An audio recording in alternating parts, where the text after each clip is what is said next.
بسم اللہ الرحمن الرحیم نحمده ونصلی ونسلم علی رسوله الکریم اما بعد. الاشباح والنظائر کی نوع ثانی یعنی فن اول کی نوع ثانی کا نواں قاعدہ، 19 قواعد میں سے نواں قاعدہ ہم پڑھنے جا رہے ہیں. اس قاعدے کے تحت ایک مسئلے میں امام ابن نجیم مصری رحمہ اللہ نے بہت زیادہ تفصیل کر دی ہے، تو اس کی تفصیل کو ہم نظر انداز کریں گے، لیکن کچھ حصہ سمجھنے کے بعد. لیکن شروع کا جو حصہ ہے قاعدے کا اور اس کے کچھ فروع اور جزئیات کا، ان کو اچھی طرح سمجھنے کی کوشش کی جائے گی. تو یہ نواں قاعدہ کیا ہے؟ اعمال الکلام اولا من اہمالہ، کلام کا اعمال اہمال سے بہتر ہے. یعنی کلام کو عمل دینا، قابل عمل قرار دینا، اس کو مہمل قرار دینے سے بہتر ہے. حتی الامکان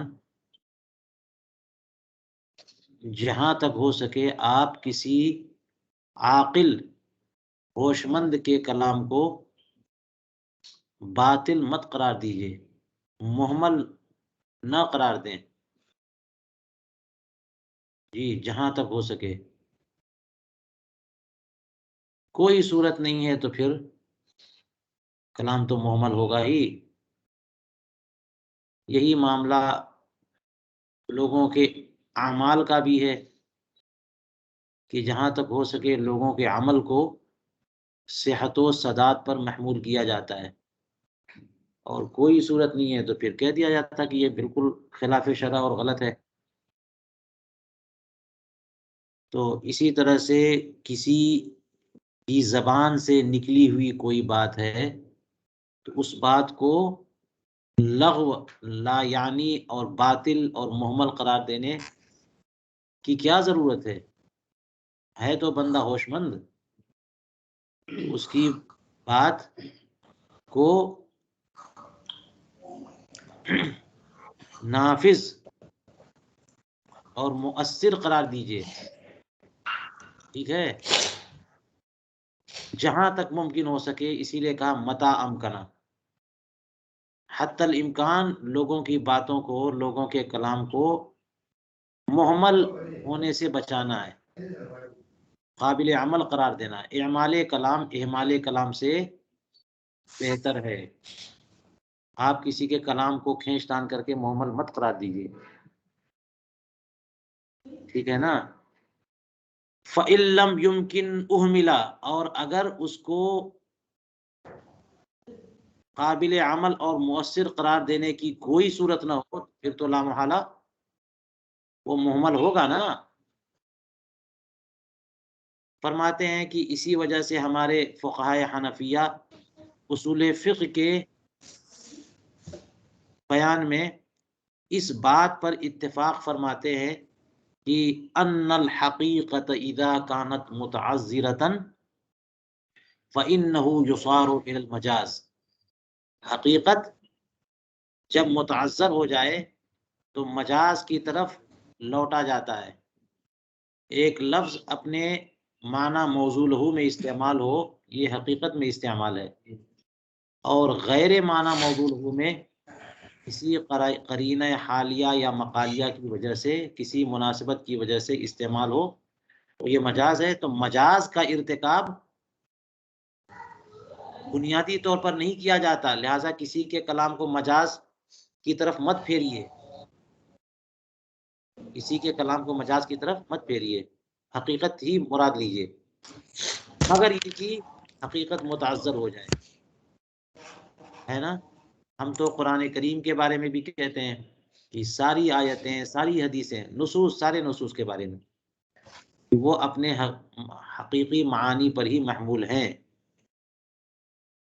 حقیقی معانی پر ہی محمول ہیں جہاں تک ممکن ہو، جہاں تک حقیقی، جب حقیقی معنی متعذر ہو جائے تب آپ کہیے کہ مجازی معنی مراد ہے، جیسے وہ آیتیں جو آیات متشابہات کی حیثیت رکھتی ہیں، الرحمن علی العرش استوى یا ید اللہ فوق ایدیہم، اس قسم کی آیتیں جن کو حقیقی معنی پر محمول کیا جائے تو استحالہ لازم آتا ہے، اللہ تبارک و تعالیٰ کے لیے جسم و جسمانیات لازم آتی ہیں، اور دلائل قطعیہ سے یہ بات ثابت ہو چکی ہے کہ اللہ تبارک و تعالیٰ حوادث سے پاک ہے، جسم و جسمانیات سے پاک ہے، تو اس لیے اس کا وہ معنی جو موضوع لہو ہے یا جس کا کی طرف تبادر ہوتا ہے وہ معنی مراد نہیں ہے۔ ایسے مقام پر آپ کیا کریں گے؟ مجاز کی طرف جائیں گے کہ صورت ہی نہیں ہے، ورنہ مجاز کی طرف نہیں جائیں گے بلکہ حقیقت ہی مراد لیں گے۔ اسی طرح سے یہاں پر یہ جو ہے جو ایک اصولی مسئلہ ہے کہ جہاں تک کسی لفظ کا حقیقی معنی مراد لینا ممکن ہو حقیقت ہی کی طرف پھیریں گے، مجاز کی طرف، مگر جبکہ حقیقی مراد لینا متعذر ہو جائے تب یصار الی المجاز۔ اس کا مطلب یہی نہ ہوا کہ جہاں تک ممکن ہو کسی کے کلام کو مؤثر ہی قرار دیں، آپ اس کو مہمل مت قرار دیں۔ اس کی مثال آپ دیکھ لیجئے، اور یہ سب ویسے آپ جو ہے نور الانوار میں، شاشی میں، اصول فقہ کی کتابوں میں پڑھ چکے ہوں گے۔ چنانچہ دیکھیے کیا فرما رہے ہیں، فلو حلفا لا یأکل من هذه النخلہ، اگر اس نے قسم کھائی کہ کھجور کے اس درخت سے نہیں کھائے گا، او حاضت دقیق، یا اس آٹے سے نہیں کھائے گا، تو حنس فی الاول باکل ما یخرج منها، تو پہلے والے مسئلے میں یعنی کھجور کے درخت والی قسم میں وہ حانس کب ہوگا؟ جبکہ اس درخت سے جو پھل نکلتا ہے وہ پھل کھائے گا تو حانس ہوگا، خود درخت کے چھال کھانے سے حانس نہیں ہوگا۔ وَبِثَمَنِهَا إِن بَاعَهَا وَاشْتَرَى بِهِ مَأْكُولًا، يُثَمِّنُهَا نہیں ہے، وَبِثَمَنِهَا۔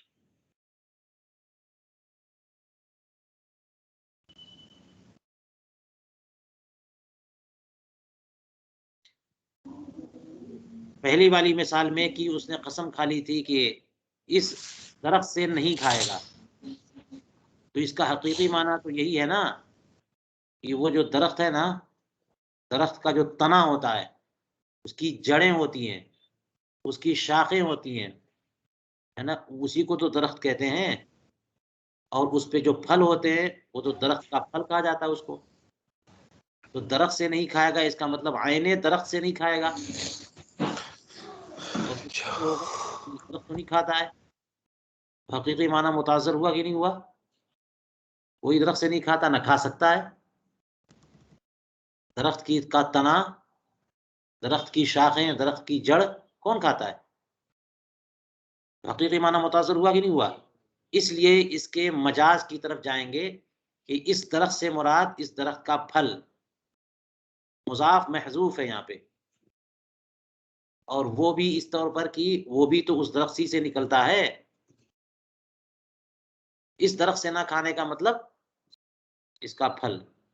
اور ایک اور معنی ہو سکتا ہے، اگر عین اس درخت سے کھانے کا مطلب ہو تو پھل بھی تو اسی کا حصہ ہے، اور اگر اس کے بدل کی بات ہو، بدل معنوی، تو اس کا معنی ہوگا کہ اس درخت کو بیچ کر کے جو پیسے حاصل ہوں گے اس پیسے سے جو کھانا خریدا جائے گا وہ کھانا نہیں کھاؤں گا، ورنہ پیسہ بھی کون کھاتا ہے؟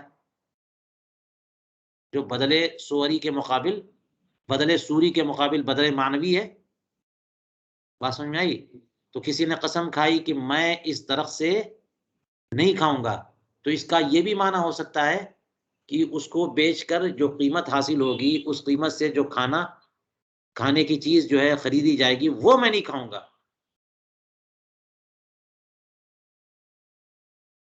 تو کہتے ہیں کہ یہ پہلی والی مثال میں کب حانیس ہوگا؟ جب کہ کھا لے ایسی چیز جو اس درخت سے نکلے، یعنی پھل، یا پھر اس کے سمن سے کھائے، اگر اسے بیچ دے اور اس سے کوئی معقول چیز خرید لے، کھانے والی چیز خرید لے، تو اس کا سمن یعنی اس سمن سے خریدی ہوئی کھانے کی چیز وہ کھائے گا تو حانیس ہوگا۔ یہ دو صورتیں ہیں۔ یہ تو پہلی مثال تھی۔ دوسری مثال کیا ہے؟ اسی مثال کا دوسرا حصہ کیا ہے؟ او حاضت دقیق، قسم کھا لی کہ میں یہ آٹا نہیں کھاؤں گا۔ آٹا کون کھاتا ہے؟ آٹا کون کھاتا ہے؟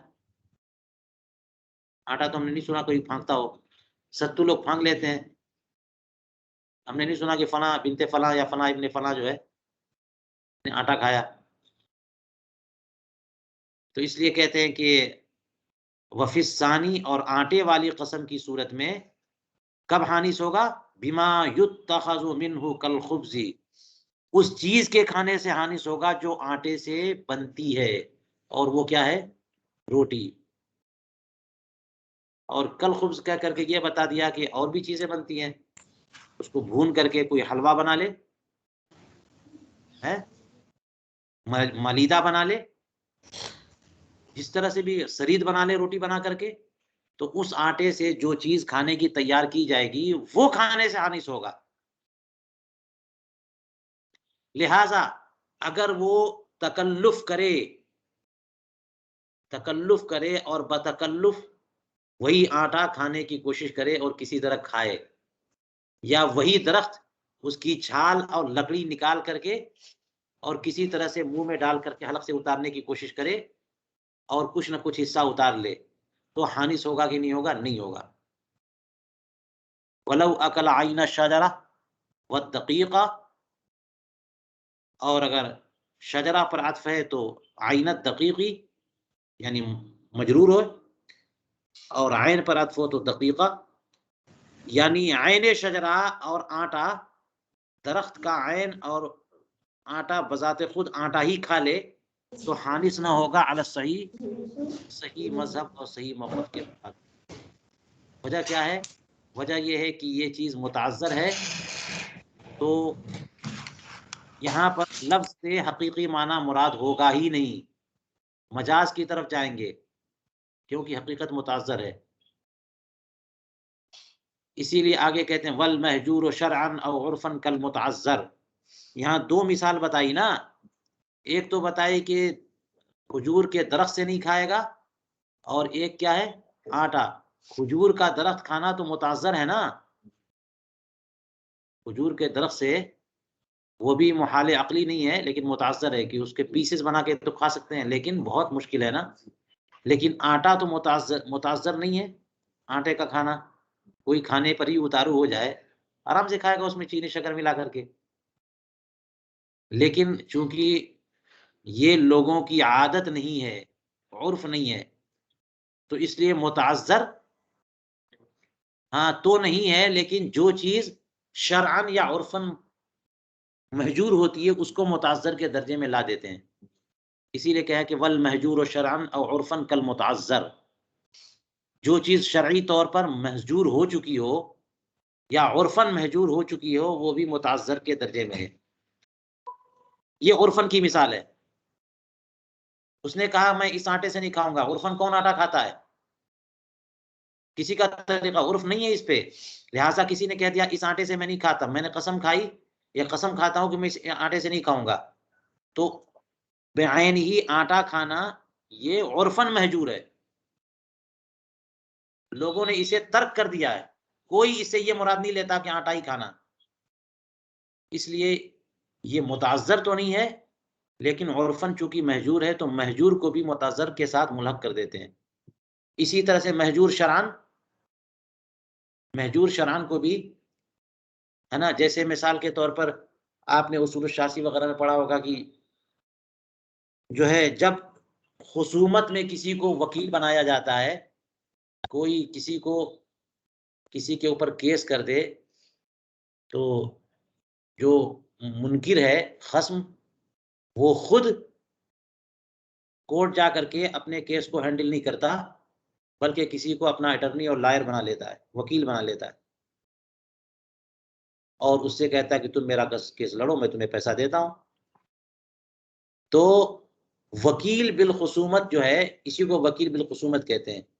اس نے تو وکیل اپنا اس لیے بنایا کہ میری طرف سے دفاع کرو، میرے اوپر جو سوالات ہیں اس کا جواب دو، اپنے مدعی پر ایرادات کرو.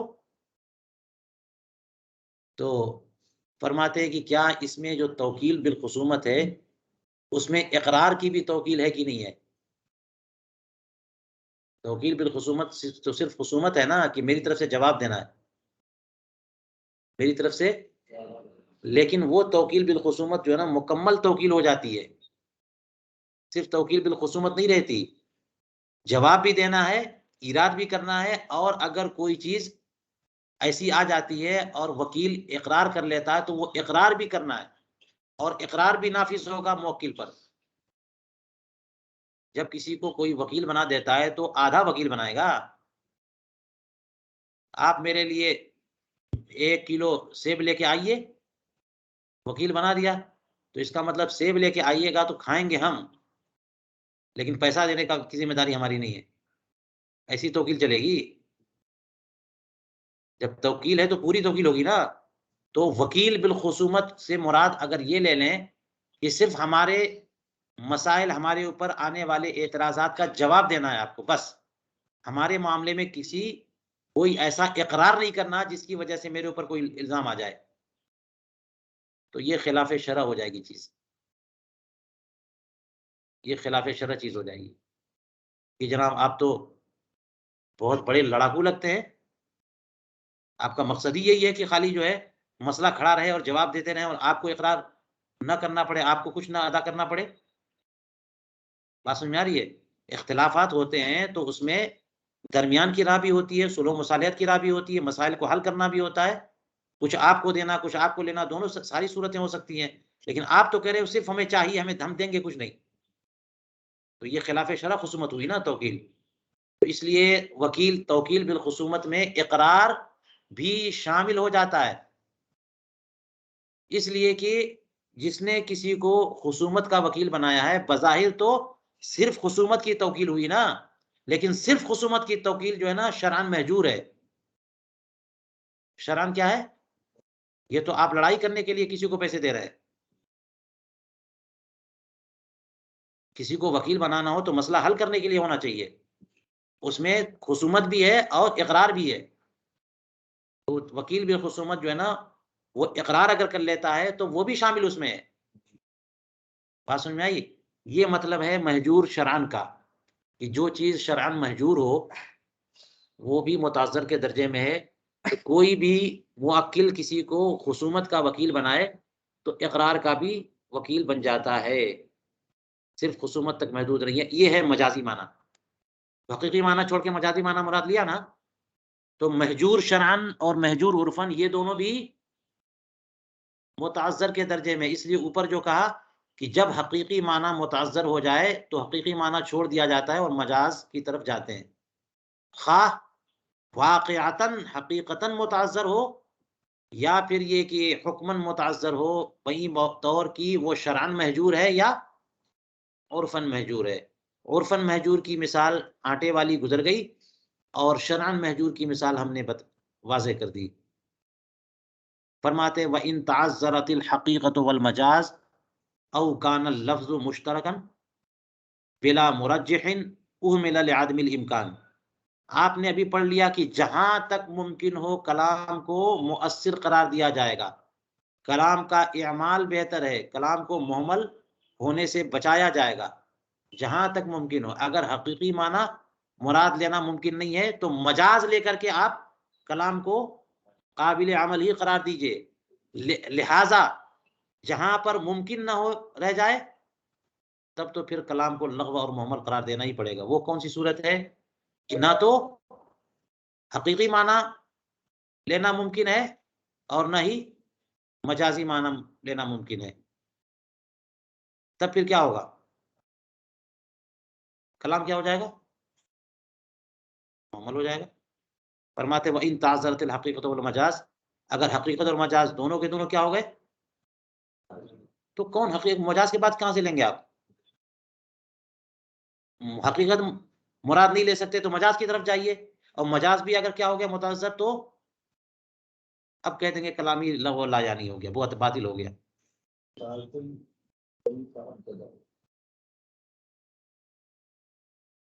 کیا ہے؟ تعددت نہیں، تعددت نہیں، تعذرت۔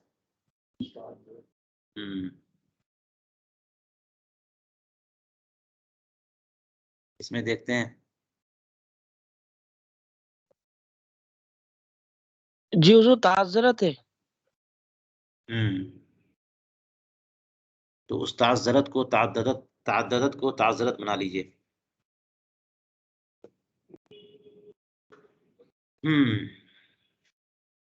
ہر نسخے میں غلطیاں ہیں۔ چلیے ہم یہ کہہ رہے تھے کہ اگر حقیقت اور مجاز دونوں مراد لینا متعذر ہو جائے تو مجبوراً اب کیا کہیں گے؟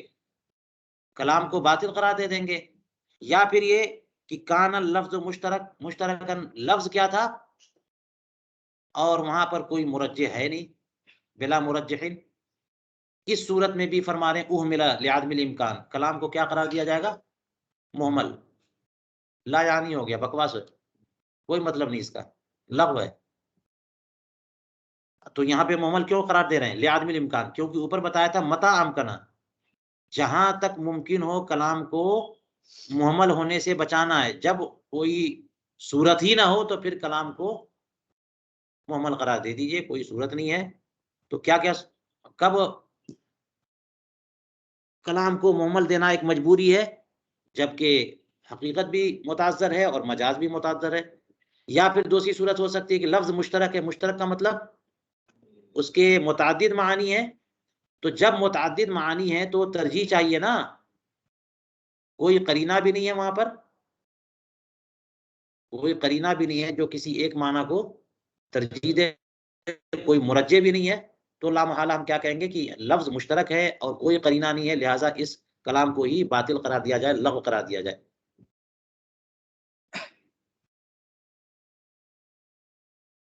دیکھیے اس کی مثال، فالاول قولہ لامرأتہ المعروفہ لابیہا، حقیقت اور مجاز دونوں متعذر۔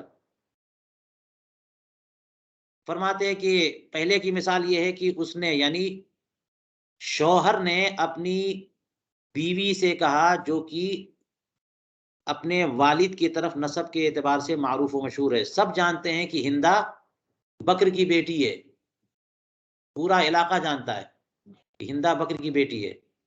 اب ہندا کی شادی زید سے ہوئی تو زید نے ہندا سے کہا ہاذہی ابنت بنتی، ہاذہی بنتی، یہ میری بیٹی ہے، یہ میری۔ تو جب وہ کہے گا یہ میری بیٹی ہے تو ہاذہی بنتی، اس کا حقیقی معنی یہ ہے کہ میرے صلب سے پیدا ہوئی، میری زوجہ سے یہ پیدا ہوئی ہے، یہ حقیقی معنی ہوا نا۔ اور مجازی معنی کیا ہے؟ یہ حقیقی معنی تو صورت ہی نہیں بنتی، کیونکہ ساری دنیا جان رہی ہے کہ کس کی بیٹی ہے؟ بکر کی بیٹی ہے، تو تمہاری بیٹی کیسے ہو سکتی ہے؟ اس کا مجازی معنی بھی متعذر ہے۔ وہ کیسے؟ مجازی معنی ہے کیا؟ مجازی معنی یہ ہے کہ جو بیٹی ہوتی ہے اس سے نکاح کا تعلق نہیں قائم ہو سکتا، نکاح ختم، تو گویا مجازی معنی یہ کہ ہاذہی بنتی یعنی ہاذہی مطلقہ،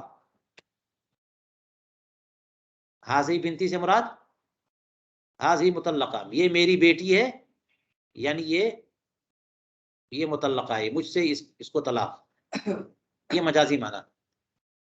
تو حقیقی معنی کی کوئی صورت ہی نہیں ہے، مجازی معنی کی کیوں صورت نہیں ہے؟ مجازی معنی کی صورت اس لیے نہیں ہے کہ اگر حقیقی معنی درست ہوتا، اس کی کوئی صورت ہوتی ہے نا کسی جہت سے تو نکاح ہو ہی نہیں سکتا تھا، وہ صحت نکاح کے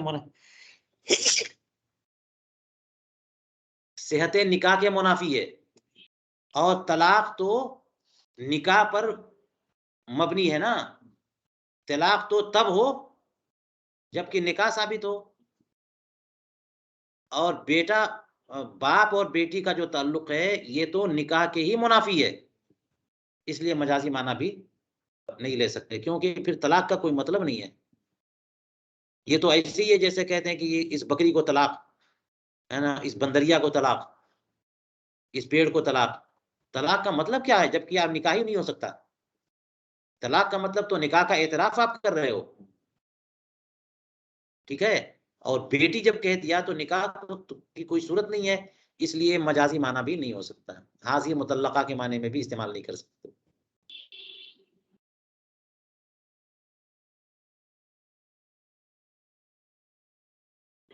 اس لیے کہتے ہیں کہ اس سے طلاق ہوگی نہیں، یہ کلام محمل ہو گیا۔ اپنی زوجہ کو کسی نے کہہ دیا کہ یہ میری بیٹی ہے، اور کس نیت سے کہا؟ طلاق دینے کے، یہ کلام محمل ہو گیا، طلاق ہوگی نہیں، محمل ہو گیا، کوئی اثر نہیں۔ کیوں؟ اس لیے کہ بیٹی کا حقیقی معنی وہ تو، جبکہ وہ ہندا جو ہے وہ معروف النسب ہے، کسی اور کی طرف منسوب ہے، کسی اور کی بیٹی ہے، سب جانتے ہیں، تو حقیقی معنی متعذر اور مجازی معنی بھی متعذر، کیونکہ اگر بیٹی ہونے والی بات کسی طرح سے ہوتی بھی، علی سبیل الفرض یہ کہنا چاہتا ہے بیٹی، تو بیٹی سے طلاق کا کیا تعلق ہے؟ بیٹی سے تو نکاح کا ہی تعلق نہیں ہو سکتا، تو تم بیٹی کہہ کر کے طلاق مراد کیسے لے سکتے ہو؟ مراد لینے کے لیے کوئی تعلق تو چاہیے، چاند بول کر کے خوبصورت چہرہ مراد لینا، کوئی نسبت تو ہونی چاہیے۔ بیٹی بول کر کے نکاح مراد لینا، بیٹی بول کر کے طلاق مراد لینا، کیا تعلق ہے؟ اگر اس کا کوئی معنی ہوتا تو نکاح ہی متاثر ہو جاتا، نکاح ہوتا ہی نہیں سرے سے، پھر طلاق کس کو دے رہے ہو؟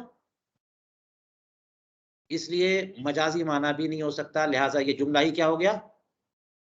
لغو ہو گیا۔ اگرچہ اس نے طلاق دینے کی نیت سے ہادی بنتی کہا، پھر بھی یہ جملہ لغو ہو کر کے اس سے طلاق نہیں پڑے گی۔ وثانی، دوسری مثال کہ کلام کو مجبوراً اب ہم محمل قرار دے دیں گے، وہ کیا ہے کہ ایک لفظ ہے جس کے کثیر معانی ہیں اور کوئی مرجح نہیں ہے، تو پھر کیا کہ محمل مان لیں گے۔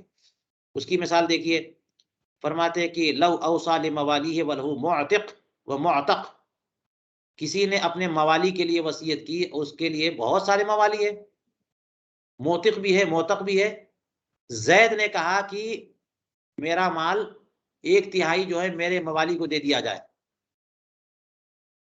اور اس کے موالی، مولا کی جمع ہے موالی، اور مولا جو ہے یہ ایک ایسا لفظ ہے جو مشترک ہے مولا الاعلیٰ اور مولا الاسفل دونوں کے درمیان۔ مولا الاعلیٰ تو وہ ہے جو معتق ہے، اس کا آقا جس نے اس کو آزاد کیا، اور مولا الاسفل کون ہے؟ معتق ہے جس کو یہ خود آزاد کر رہا ہے۔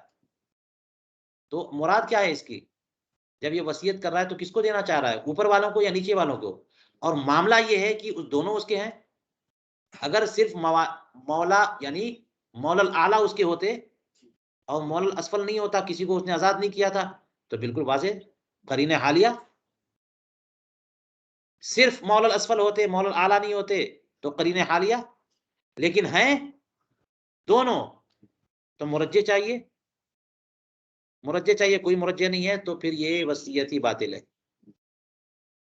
یہ وصیت ہی باطل ہے۔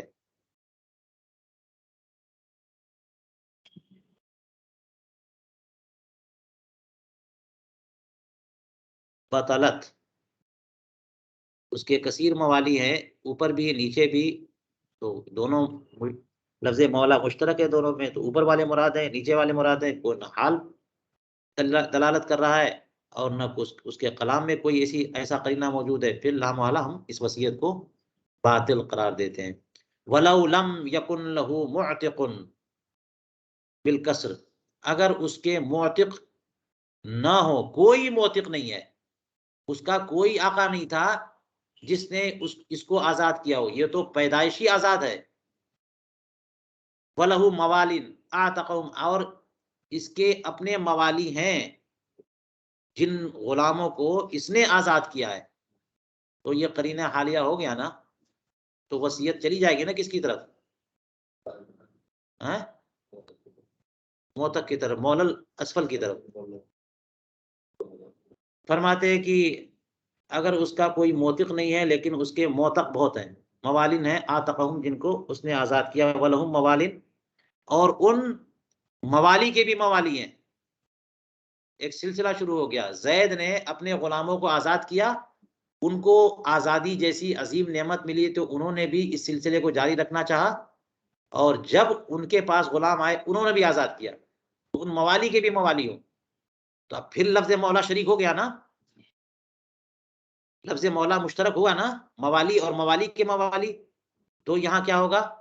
فرماتے ہیں کہ وَلَهُمْ مَوَالٍ، ان موالی کے بھی موالی ہوں جن کو ان لوگوں نے آزاد کیا. زید کے موالی نے ان موالی کو آزاد کیا.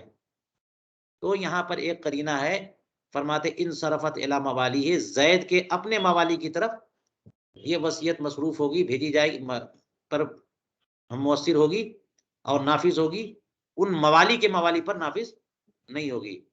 کیوں؟ لِأَنَّهُمُ الْحَقِيقَةَ، کیونکہ اصل میں زید کے موالی تو وہی ہیں. مولا کا حقیقی معنی تو وہی ہے نا، مولا الاسفل کا، کہ جس کو زید نے آزاد کیا. اب زید کے مولا نے پھر کسی کو آزاد کیا تو وہ بھی زید کا مولا بنتا ہے، لیکن ایک واسطے سے مجازن بنتا ہے، حقیقتاً نہیں ہے وہ، کیونکہ حقیقتاً زید نے تو ان کو آزاد ہی نہیں کیا ہے. لِأَنَّهُمُ الْحَقِيقَةَ، اس لیے لِأَنَّهُمُ الْحَقِيقَةُ، اس لیے کہ وہ لوگ حقیقت ہیں، یعنی حقیقت میں موالی وہی ہے.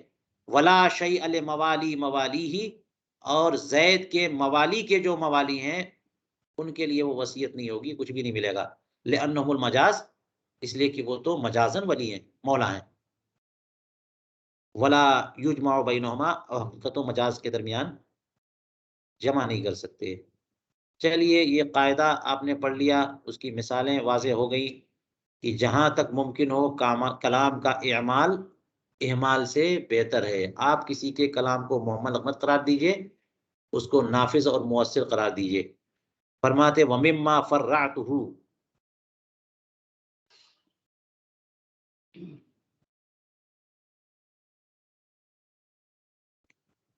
وَمِمَّا فَرَّعْتُهُ عَلَى هَذِهِ الْقَاعِدَةِ مَا فِي الْخَانِيَةِ،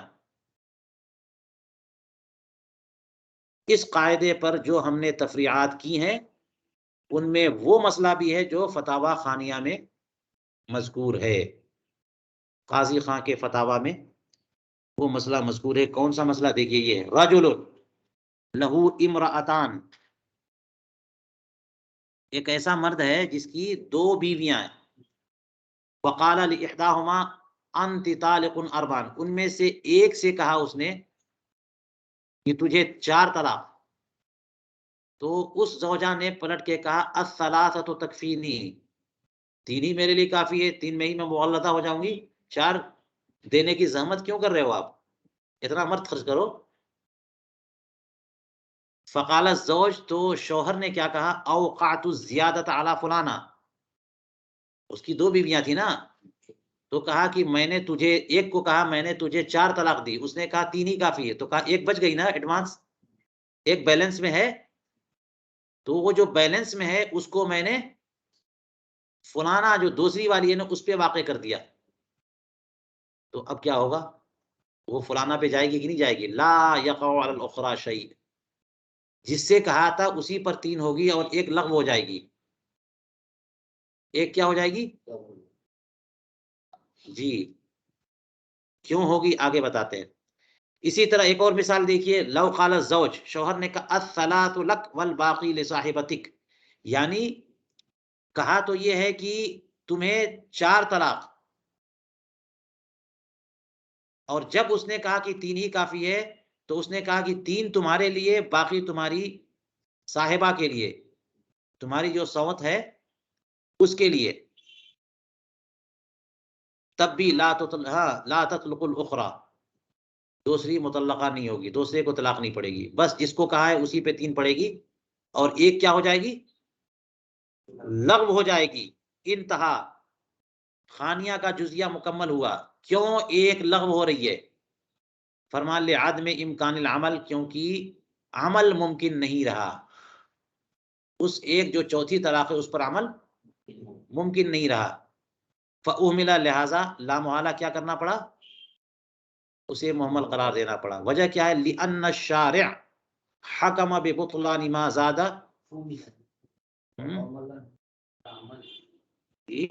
فأعمل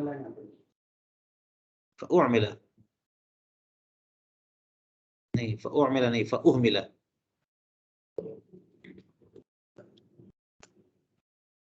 کیونکہ عمل ممکن نہیں رہا تو پھر کیا کریں گے؟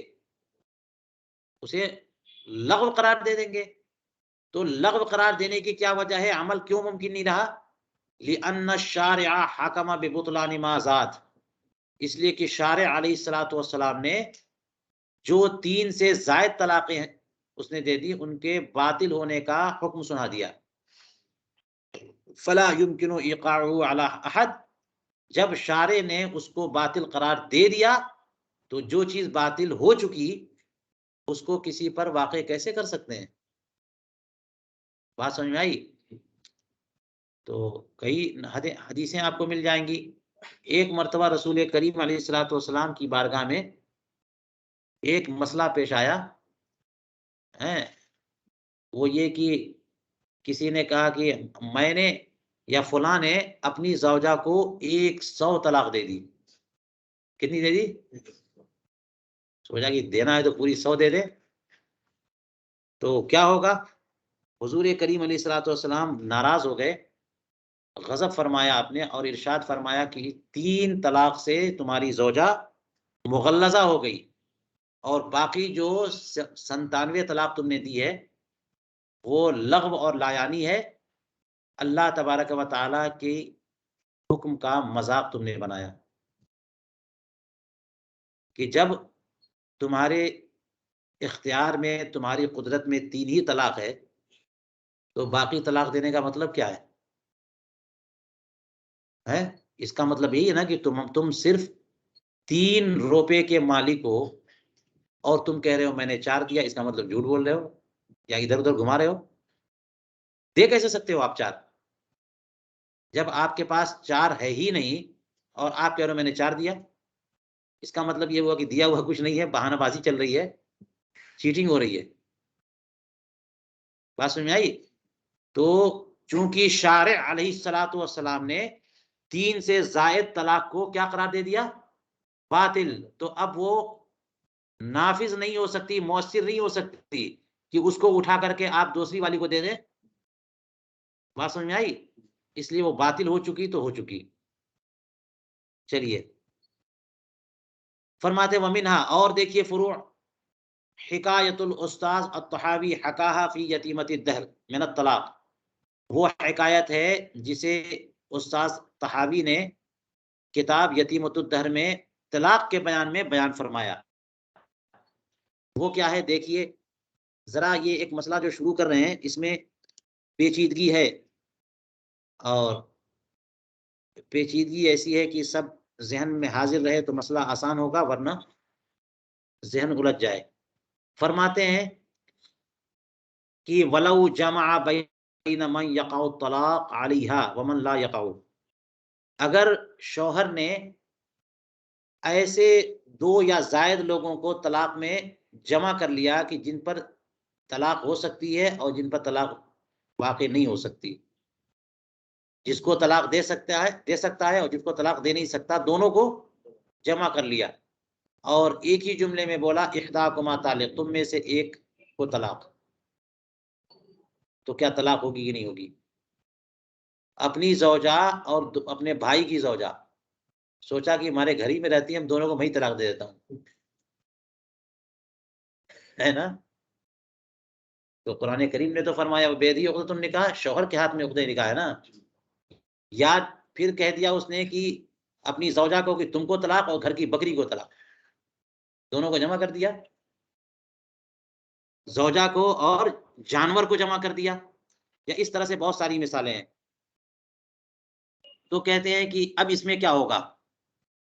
تو کہتے ہیں ففل خانیہ، فتاوی خانیہ میں یہ لکھا ہے وَلَوْ جَمَعَ بَيْنَ مَنْكُوحَتِهِ وَرَجُلٍ وَقَالَ إِحْدَاكُمَا طَالِقٌ لَا يَقَعُ الطَّلَاقُ عَلَى امْرَأَتِهِ فِي قَوْلِ ابی حنیفہ.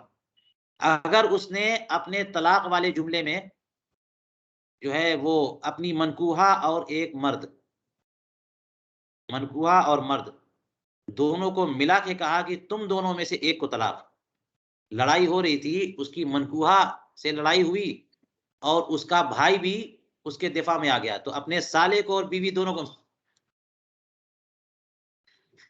کو ملا کے اس نے کہا احداکما طالق. تو اب کیا ہوگا؟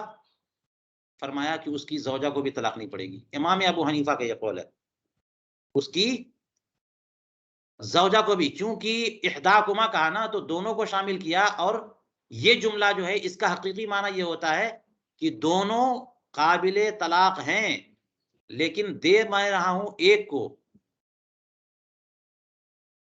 یہ جملہ بھی لغو ہو جائے گا، کیونکہ حقیقی اور مجازی معنی کوئی یہاں پر جو ہے چلے گا نہیں، اس لیے لغو ہوگا.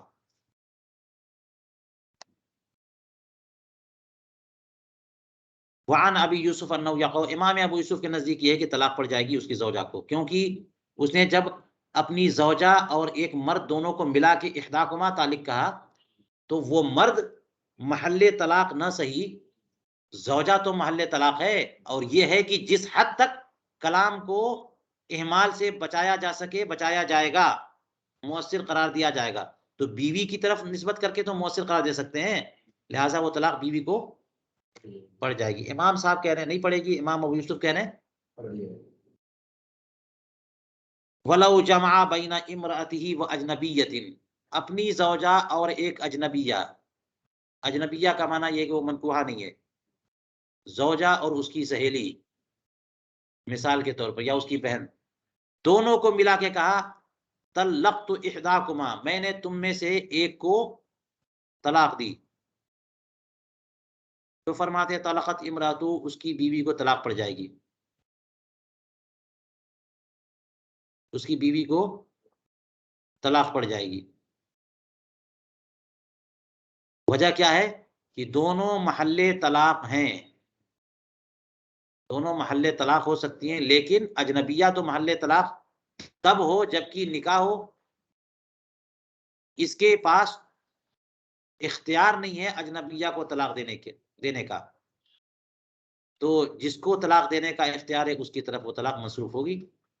فرماتے ہیں وَلَوْ قَالَ إِحْدَاكُمَا طَالِقٌ، اور اسی کیس میں کہ جب اس نے اپنی زوجہ اور اجنبیہ کو ایک جملے میں جمع کیا اور کہا کہ احداکما طالق، اور کچھ بھی نیت نہ کی تو اس کی زوجہ کو بھی طلاق نہیں پڑے گی.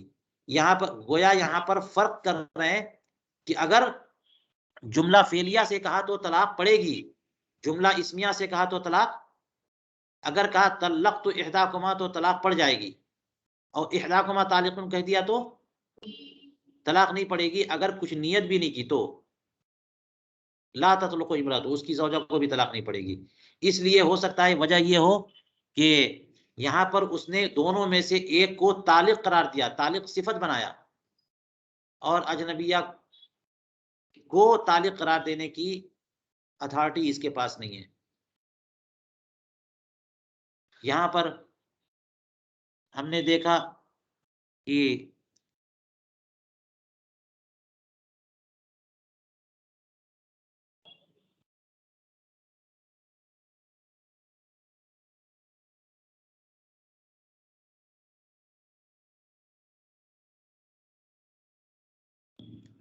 علامہ حموی نے اس پر ایک ایراد کیا ہے کہ ذرا فرق تو بھی بتانا تھا.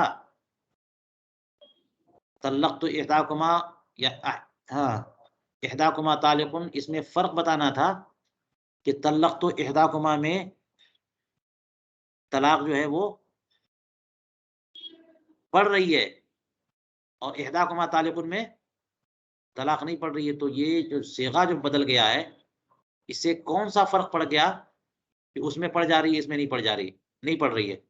علامہ حموی نے دیکھیے فرمایا قیل لم یبین الفرق بین هذه الصيغة وبین احداکما طالق مع مسیس الحاجت الیہ، حالانکہ اس کی حاجت تو تھی، تو انہوں نے خاموشی اختیار کی اس وجہ کی یا اس فرق کی وضاحت نہیں کی، تو ہم بھی آگے بڑھتے ہیں۔ چلیے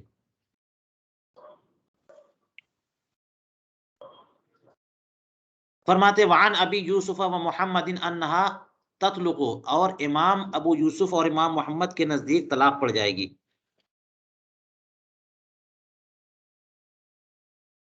امام ابو یوسف اور امام محمد کے نزدیک طلاق پڑ جائے گی، یعنی احداکما طالقن کا تب بھی۔ امام ابو حنیفہ کے نزدیک تو یہ ہے کہ اجنبیہ اور زوجہ کو جمع کیا اور طلقت احداکما کہے گا تو زوجہ کو طلاق پڑے گی، اور احداکما طالقن کہے گا تو نہیں پڑے گی۔ لیکن صاحبین یہ کہتے ہیں کہ احداکما طالقن کہنے کی صورت میں بھی طلاق پڑ جائے گی۔ چلیے فرماتے ولو جمع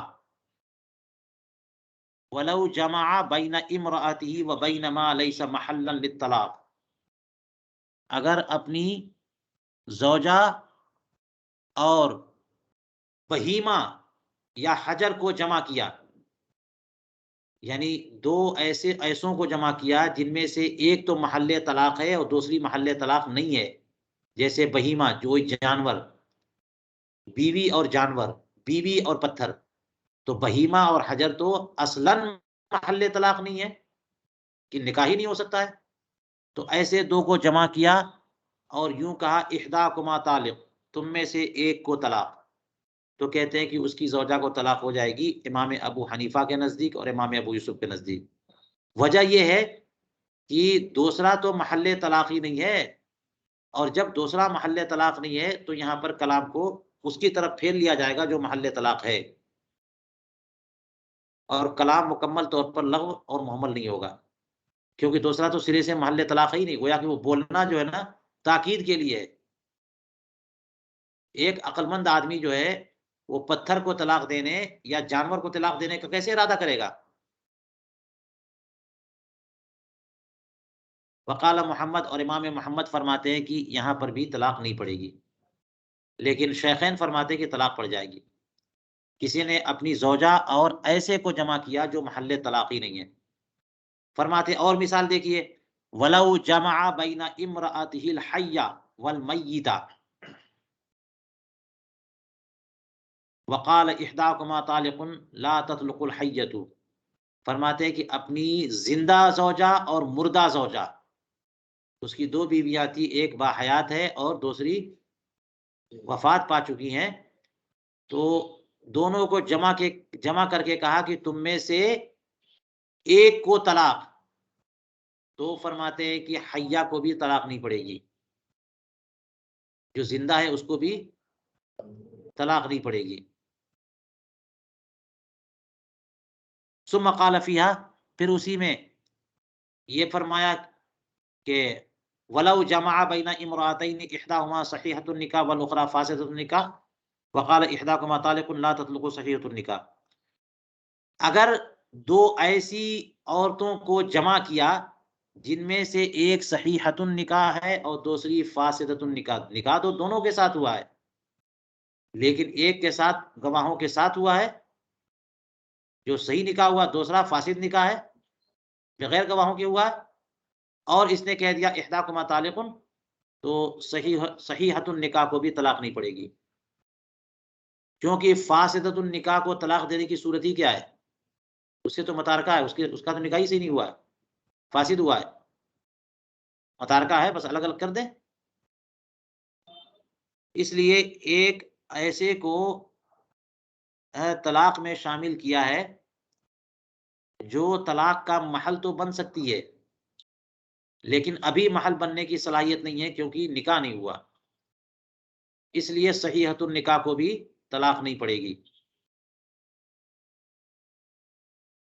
فرماتے کما لو جمع بین منکوحتہ و اجنبیۃ، جیسا کہ اپنی منکوحہ اور اجنبیہ کو جمع کیا اور کہا احداکما طالق، تو یہاں پر منکوحہ کو بھی طلاق نہیں پڑے گی۔ اوپر کہا تھا نا کیونکہ طلقت احداکما کہا تھا تو پھر فرمایا تھا کہ پڑ جائے گی، لیکن احداکما طالقن کہا تھا تو کیا فرمایا تھا؟ نہیں پڑے گی، تو اس صورت میں بھی نہیں پڑے گی، یہاں بھی فرمایا کہ نہیں پڑے گی۔ جی، تو اب ان تمام جزیات کو بیان کرنے کے بعد پوری گفتگو کا حاصل، یعنی اس جزئیے سے متعلق جو گفتگو، جو جتنی صورتیں بتائیں، اس کا حاصل فرما رہے ہیں کہ لو جمع بین امرأتہ و غیرہا، اگر مرد نے اپنی زوجہ اور غیر زوجہ، اور غیر میں تو بہت لوگ شامل ہیں نا، اجنبیہ ہے، مطلقہ ہے، معتدہ ہے، یا پھر رجل ہے، یا پتھر ہے، بہیمہ ہے، تو زوجہ اور غیر زوجہ کو شامل کیا اور احداکما طالقن کہا، تو اس کی زوجہ پر کبھی بھی طلاق نہیں پڑے گی، جبکہ زوجہ اور غیر زوجہ کو جو شامل کیا ہے، دونوں کو جمع کیا ہے، غیر زوجہ سے مراد خواتین ہی ہوں، غیر زوجہ سے مراد خواتین ہوں، زوجہ اور غیر زوجہ یعنی زوجہ اور اجنبیہ، تو کسی بھی صورت میں طلاق نہیں پڑے گی، الا اذا جمع بینہما و بین جدار او بہیمۃ، مگر یہ کہ ان دونوں کو، یعنی زوجہ بینہما کے بجائے بینہا ہے، زوجہ اور دیوار کو جمع کیا، زوجہ اور بہیمہ کو جمع کیا، تو پھر زوجہ پر طلاق پڑ جائے گی، کیونکہ جدار اور بہیمہ تو کسی جہت سے، کسی لحاظ سے، کسی اعتبار سے محل طلاق نہیں ہے، تو ان کے حق میں، دیوار اور بہیمہ کے حق میں طلاق کا لفظ جو ہے نا محمل ہو کر کے اپنی زوجہ کے حق میں قابل عمل اور مؤثر ہوگا، اس لیے طلاق پڑ جائے گی۔ لیکن اگر اس کو بھی طلاق دی جا سکتی ہو مگر ابھی صلاحیت طلاق نہیں ہے، تو اپنی زوجہ کو بھی طلاق نہیں پڑے گی۔ فرمانے لأن الجدار لما لم يكن اہلا للطلاق، کیونکہ دیوار، اور اسی طرح بہیمہ بھی ہے، کیونکہ دیوار جب طلاق کی اہلیت نہیں رکھتی تو اعمل اللفظ فی امراتی، تو لفظ جو ہے عمل کس میں کرے گا؟ اس کے متعلق عمل کرے گا جس میں طلاق کی اہلیت ہو، اور وہ زوجہ ہے، تو لفظ عمل کرے گا اس کی زوجہ کے حق میں، برخلاف اس صورت کے کہ اذا کان المفہوم آدمیا، جبکہ مفہوم آدمی ہو، جب جس دوسرے کو شامل کیا اس سے مراد انسان ہے، یعنی کوئی اور عورت، فإنه صالح فی الجملہ، کیونکہ عورت جو ہوتی ہے وہ طلاق کی اہلیت رکھتی ہے، ابھی فی الحال وہ نہیں طلاق دے سکتا، لیکن فی الجملہ تو طلاق دے سکتا ہے، یعنی اسی سے نکاح کر کے تو طلاق دے سکتا ہے۔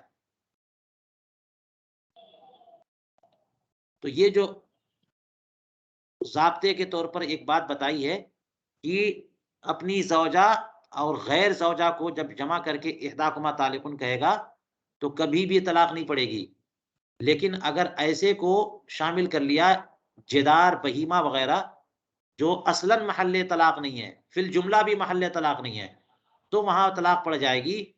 اس ضابطے سے کہا کہ ایک اشکال سامنے آ رہا ہے، اور وہ اشکال کیا ہے کہ رجل کی صورت میں کیوں ایسا کہہ دیا تھا؟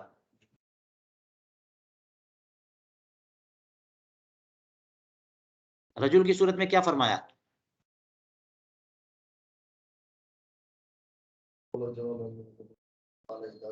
تو اس کا مطلب یہ ہوا کہ رجل کو محل طلاق مان رہے۔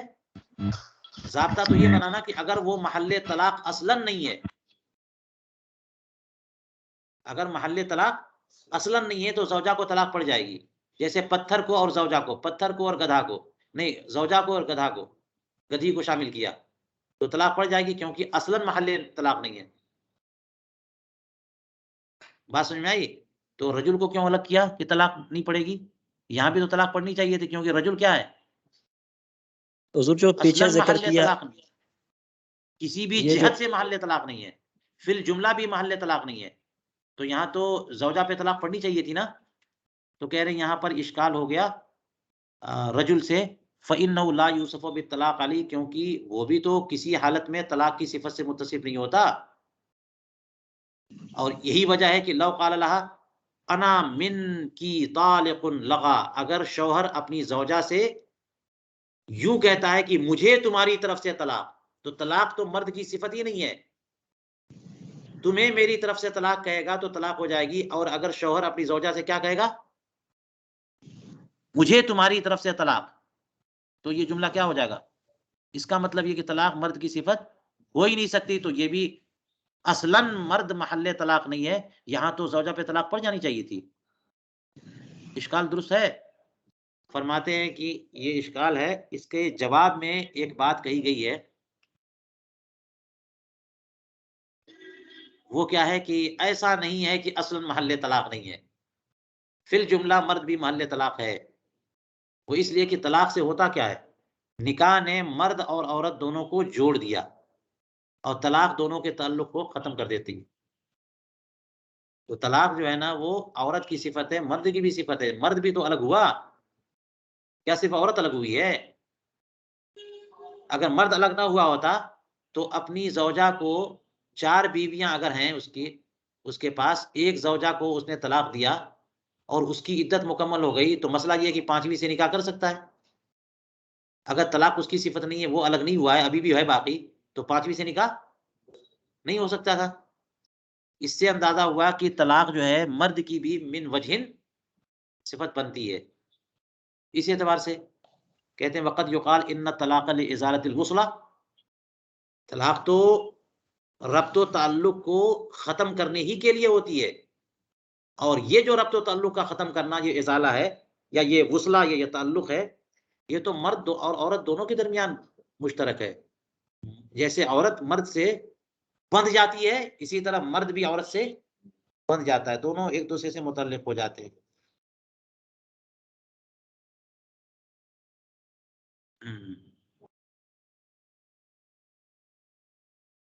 چلیے